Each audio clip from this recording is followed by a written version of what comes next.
ఈ లోకంలో భగవంతుడు ఎక్కడున్నాడు అని చూస్తుంటాం. అదేవిధంగా భగవంతుడు అనేవాడు ఈ సృష్టిలో మనకు కనిపిస్తలేడు. మరి ఎన్నో పూజలు చేస్తే కనిపిస్తాడా భగవంతుడు అని అనుకుంటూ ఉంటాం. కానీ భగవంతుని ప్రేమ అనేటటువంటిది ఎక్కడో లేదు. మన యొక్క మంచి మనసులోనే భగవంతుడు ఉంటాడు. ప్రతి ఒక్క రూపంలో భగవంతుడు మనకు కనిపిస్తాడు. అంటే నీవు నేను అనేటటువంటి భేదం లేకుండా భగవంతుడు అనేటటువంటి వాడు ప్రతి జీవరాశి యందు కూడా ఉంటాడు. మనం ఎప్పుడైతే ప్రతి ఒక్కరిని ప్రేమగా చూస్తామో, ప్రతి జీవరాశి పట్ల జాలి దయతో ఉంటామో, అప్పుడే భగవంతుడు మనకు కనిపిస్తాడు. అంటే ఈ సృష్టిలో భగవంతుడు అణువణువున ఉన్నాడు.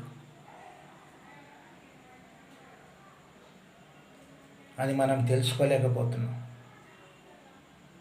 అంతేగాని ఎక్కడో భగవంతుడు మనకు కనిపించకుండా లేడు. మనకు చేసే మంచి పనులలో భగవంతుడు ఉన్నాడు. మనం చేసే దుష్ట పనుల్లో రాక్షసుడు ఉన్నాడు. అందుకోసం ప్రతి జీవరాశి యందు జాలి దయ కలిగి ఉంటూ ఎప్పుడైతే మనం తినేటటువంటి ఆహారం వాటికి పెడతామో, అవి తృప్తిగా తింటాయో, అక్కడే భగవంతుడు ఉన్నాడు. మనం అనుకుంటాం భగవంతుడు ఎక్కడ లేడు. మనం చేసేటటువంటి మంచి పనుల్లో భగవంతుడు మనకు కనిపిస్తాడు. అంటే మనం ఎక్కడ దిక్కులేనటువంటి వాళ్ళకు ఏదైనా సహాయం చేస్తే వాళ్ళకు మనం ఒక భగవంతుడిగా కనిపిస్తాం.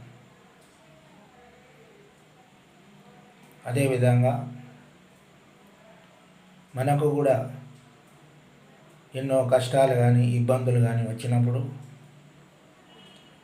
ఎవరైనా మనకు సహాయం చేసినప్పుడు మనం అంటుంటాం, అరే దేవుని వల్ల వచ్చి సహాయం చేశావు, నీవే భగవంతుడవని అంటాం. అంటే భగవంతుడు అనేటటువంటి వాడు ఏదో ఒక రూపంలో మనకు వచ్చి సహాయం చేస్తూ ఉంటాడు.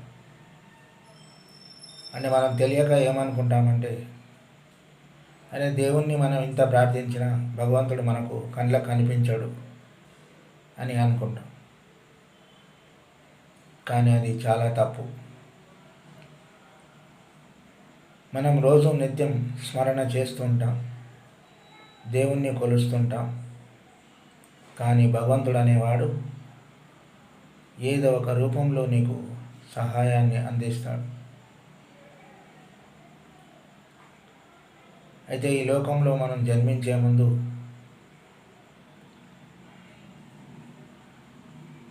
భగవంతుడు అందరికీ ఒక దగ్గర కనిపించలేడు. కాబట్టి ఈ లోకానికి పరిచయం చేసేటటువంటిది మన అమ్మ.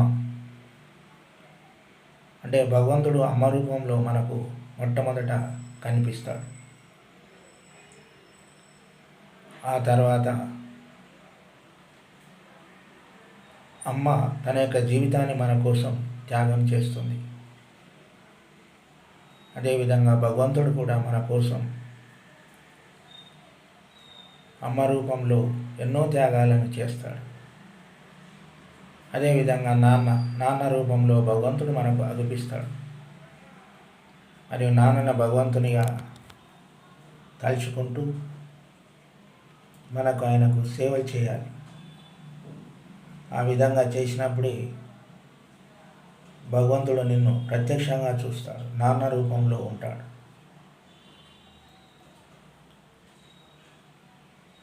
అంటే భగవంతుడు అనేటటువంటి వాడు ఈ ప్రపంచానికి మనం పరిచయం అయిన తర్వాత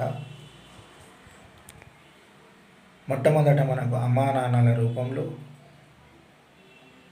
కనిపిస్తాడు. వాళ్ళకు సేవ చేస్తే భగవంతునికి సేవ చేసినట్లే అవుతుంది.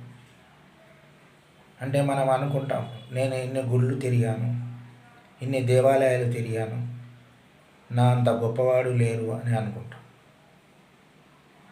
కానీ అదే సేవ నీ కన్న తల్లిదండ్రులకు సేవ చేస్తే భగవంతుడే నిన్ను మెచ్చుకుంటాడు.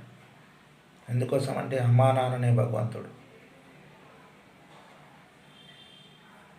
ఆ తర్వాత గురువు, అంటే అమ్మా నాన్నల తర్వాత మనకు పరిచయం అయ్యేటటువంటి వాడు గురువు. గురువు అంటే అజ్ఞాన అంధకారాన్ని తొలగించి దివ్యజ్యోతులను ప్రకాశింపజేస్తాడు గురువు.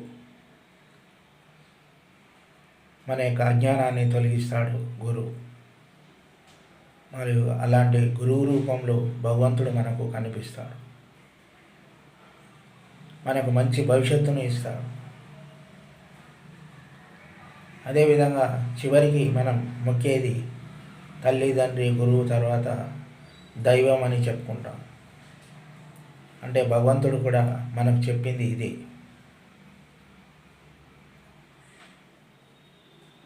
ఈ లోకానికి, ప్రపంచానికి పరిచయం అయిన తర్వాత అమ్మా నాన్నల తర్వాత గురువు, ఆ తర్వాత నా దగ్గరికి వచ్చి నన్ను మొక్కు అన్నాడు. అంటే వాళ్ళ ముగ్గురిలో నేనే ఉన్నాను. వాళ్ళ ముగ్గురిని మొక్కితే నన్ను మొక్కినట్టే. అంతే తప్ప వాళ్ళని బాధ పెట్టి, ఇబ్బందులు పెట్టి నా దగ్గరకు వస్తే ఏమి లాభం అని చెప్పాడు భగవంతుడు. అందుకోసం మొదట అమ్మా నాన్నలు, తర్వాత గురువు. మరియు పండరిపురంలో పుండరీకుడు వాళ్ళ నాన్నకు సేవ చేస్తున్నప్పుడు కృష్ణుడు వచ్చి బయట నించుంటాడు. భక్త పుండరీక ఇటురా అని పిలుస్తాడు కృష్ణుడు. అప్పుడు పుండరీకుడు చెప్తాడు, మా నాన్నకు సేవ చేస్తున్నాను, మా నాన్న తర్వాతే ఎవరైనా, నీవు అక్కడే నిలబడు అని చెప్తాడు. అప్పుడు కృష్ణుడు అక్కడిని నిలబడిపోయాడు. అంటే దీన్ని బట్టి చూస్తే కన్న తల్లిదండ్రుల తర్వాతనే భగవంతుడని కృష్ణుడే చెప్పాడు. భగవంతుడు చెప్పేది మనకి ఇదే, నీ యొక్క కన్న తల్లిదండ్రులను, సకల జీవరాశులను ఎంతో ప్రేమానురాగాలతో చూస్తావో అప్పుడు నన్ను భక్తితో చూసినట్లే. సకల జీవుల యందు నేను ఉన్నాను, సకల జీవరాశులందు నేను ఉన్నానని చెప్పాడు భగవంతుడు. అందుకోసం